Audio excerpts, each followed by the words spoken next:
নমস্কার বন্ধুরা, আপনারা দেখছেন সরকারি সংবাদ ইউটিউব চ্যানেল। বন্ধুরা, আপনাদের বাড়িতে যদি একজন মহিলা থেকে থাকে তাহলে বন্ধুরা আপনারা অবশ্যই এই ভিডিওটি সম্পূর্ণ দেখবেন। মমতা সরকার এইমাত্র একটি মিটিংয়ের মাধ্যমে বাড়ির মহিলাদের জন্য একটি বিরাট বড় ঘোষণা করলেন। হ্যাঁ বন্ধুরা, লক্ষ্মীর ভাণ্ডার প্রকল্পের পর আবারও একটি নতুন প্রকল্প চালু করলেন আমাদের রাজ্য সরকার মমতা বন্দ্যোপাধ্যায়। আমরা যেরকমটা জানি যে লক্ষ্মীর ভাণ্ডার প্রকল্পের ফলে বাড়ির মহিলারা প্রতি মাসে 500 থেকে 1000 টাকা পেয়ে থাকে, যার ফলে বাড়ির মহিলাদের পাশাপাশি বাড়ির সবাই খুবই উপকৃত হয়েছেন। হ্যাঁ বন্ধুরা, এই নতুন প্রকল্পে লক্ষ্মীর ভাণ্ডার প্রকল্পের মতোই, তবে বন্ধুরা এই নতুন প্রকল্পে লক্ষ্মীর ভাণ্ডারের মতো 500 থেকে 1000 টাকা নয়।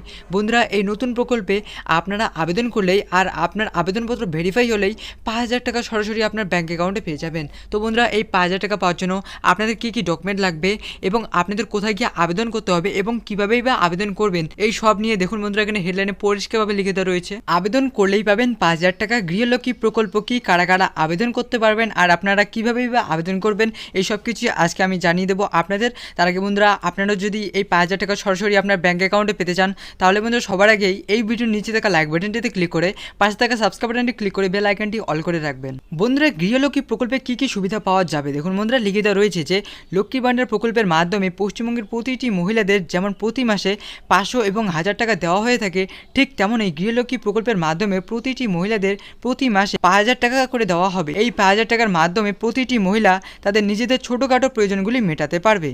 তো বন্ধুরা, আসুন এবার আমরা জেনে নিচ্ছি কারা কারা আবেদন করতে পারবেন এই প্রকল্পে। তো দেখুন বন্ধুরা, পরিষ্কারভাবে লিখিত রয়েছে পশ্চিমবঙ্গে লক্ষ্মীর ভাণ্ডার প্রকল্পের ব্যাপক সাড়া পাওয়ার পর এবার গৃহলক্ষ্মী প্রকল্পটি চালু করতে চাইছে তৃণমূল সরকার।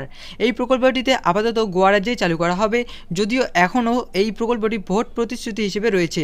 প্রসঙ্গত, গৃহলক্ষ্মী প্রকল্পটি পশ্চিমবঙ্গে চালু করার জন্য বিরোধী দলের মানুষরা তৃণমূলের সরকারের দিকে চাপ সৃষ্টি করছে। পশ্চিমবঙ্গের মানুষরা কী দোষ করলো যে গৃহলক্ষ্মী প্রকল্পটি পশ্চিমবঙ্গে চালু করা হলো না? এর সাথে দেখুন বন্ধুরা, এখানে আরও বলা হচ্ছে যে হয় লক্ষ্মীর ভাণ্ডারের টাকার পরিমাণ বাড়াতে হবে, নয়তো গৃহলক্ষ্মী প্রকল্পটি পশ্চিমবঙ্গে চালু করতে হবে।